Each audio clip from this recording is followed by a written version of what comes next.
41 এর অঙ্কটা দুটি সংখ্যার যোগফল 528 এবং তাদের লসাগু যদি 33 হয় এমন জোড়ার সংখ্যা কতগুলো, মানে এমন কতগুলো জোড় তৈরি হবে। দুটি সংখ্যার যোগফল মানে একটা ধরো 33x, একটা 33x আর একটা কত ধরলাম 33y।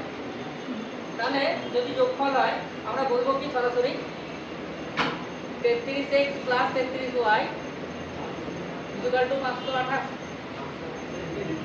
x + y কত হবে?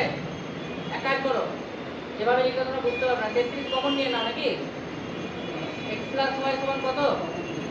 528। তাহলে x + y কত পেলে?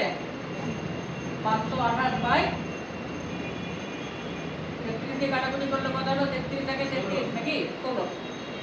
16টা কিভাবে ভাঙা যায়? একটা 1 + 15, 2 আর 14 করো না, কাটাকুটি যাবে না, কাটাকুটি যাবে বলে 3 আর 13 হবে একটা, 5 + 11 একটা হবে একটা, 9 + 7 হবে একটা।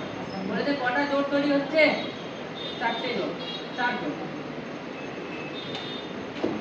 4 জোড় মানে এখানে অপশনে দেখো দিয়েছে কতগুলো জোড় তৈরি হবে, 4টে।